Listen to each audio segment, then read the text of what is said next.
Hello everyone, my name's Chay Sorkin, I'm from Chay's Movie Reviews. Welcome to the review show!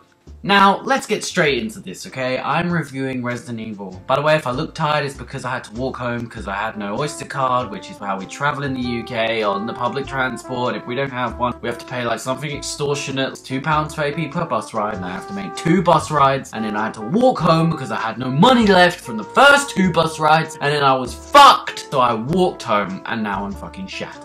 But I'm gonna do the review anyway, because I said I would do a review of all these movies, okay?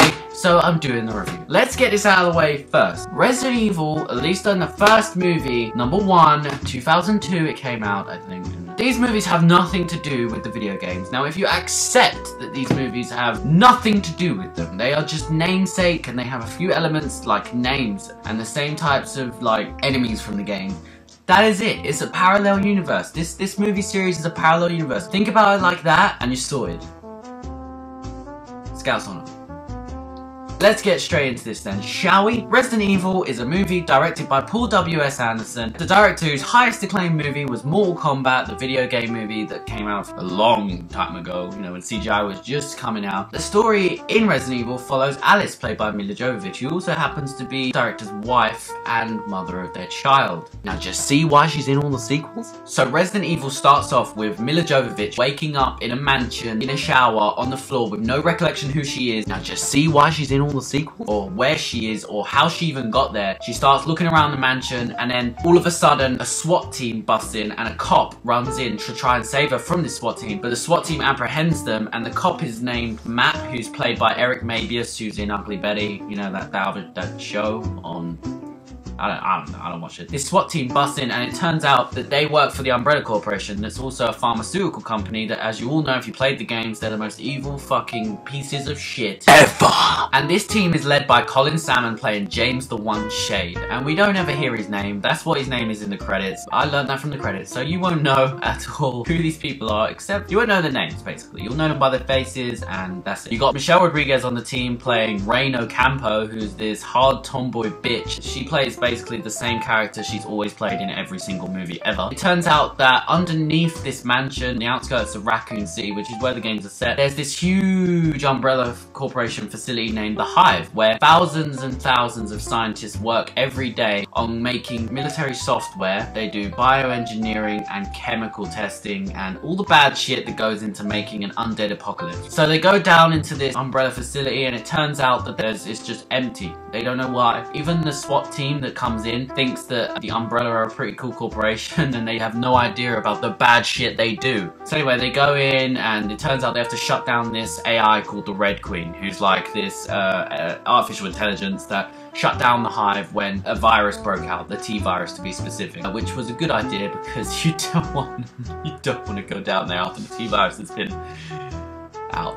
You don't. So anyway, they go down and they shut down the Red Queen, which opens up all the doors in the Hive, and then BOOM! Zombies are everywhere, and they just fucking escape. And that's where the movie kicks off. That's our movie. They have to find a way out. Let's talk about every part of this in detail. The story in Resident Evil. Let's just get this straight. Resident Evil wasn't going for Oscars. It wasn't trying to be the best movie ever made in the past decade. It wasn't trying to be anything more than a action-filled popcorn fest that had a couple of names from the games to keep people a bit happy. I have no problem with them like just completely shitting on the lore. Why would I want to see the Resident Evil games portrayed again on the big screen? I'd rather see a different story. Even if it's a bad story, which everyone thinks it is, I don't think it's that bad. I think this movie's pretty good. So as long as you can get past that you're not going to see the same story, then you're going to have a good time. It's a good popcorn flick. I mean, there's a lot of action, but don't get me wrong, the first third of this movie, oh my god, it drags the fuck on! I mean, seriously, I wanted to smash my head so hard against the back wall that I wanted my eyes to pop out so I could have a bit more fun than what I was actually fucking watching. I mean, the first third is just full of exposition and this boring ass dialogue. Listen, the dialogue in this movie just cheesy as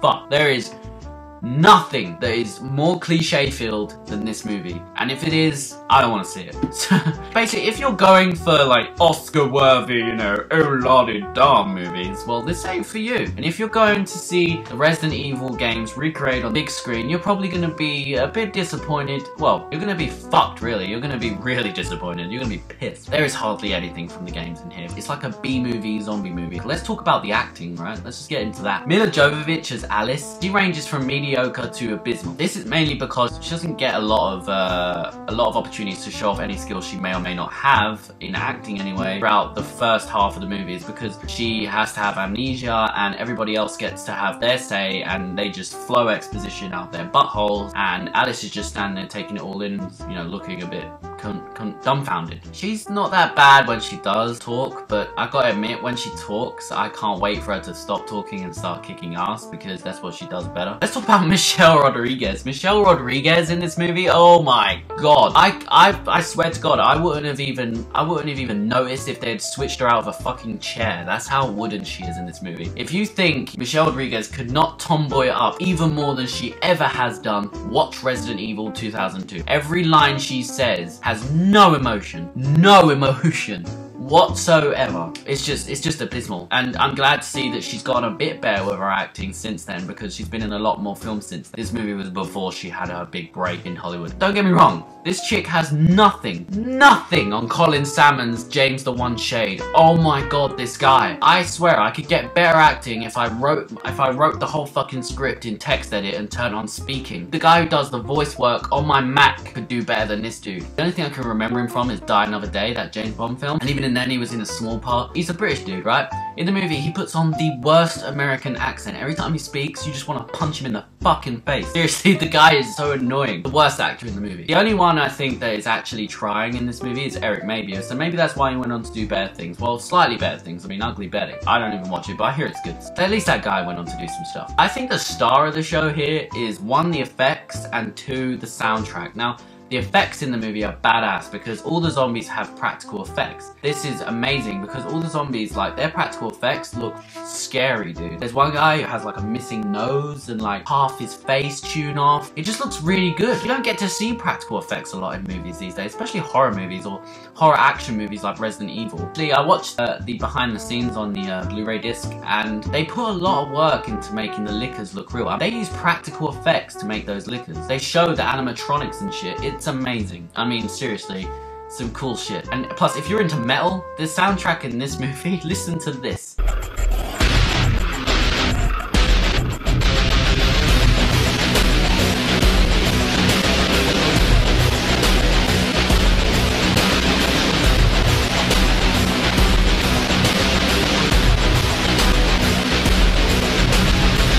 Wasn't that fucking awesome? Marilyn Manson does the soundtrack and he's just a god here. I mean, seriously, the soundtrack is just so good for Resident Evil. I mean, I think it's too good for this movie. It's just so eerie and so just hardcore. I love it. I have it on my fucking phone. I listen to it on the way to college. I love it. As for the Blu-ray stuff, the Blu-ray features are actually pretty good. I mean, you get a commentary, but the commentary, you're either gonna love it or hate it, because Paul W.S. Anderson, Mila Jovovich, and Michelle Rodriguez do the commentary. Now, Paul W.S. Anderson actually seems to take it seriously. He really loves getting into detail on everything that he does with his films. He talks about the effects, the camera work, everything that went into doing it, because obviously they had a low budget, so he was speaking about how he got around, you know, doing it with a low budget.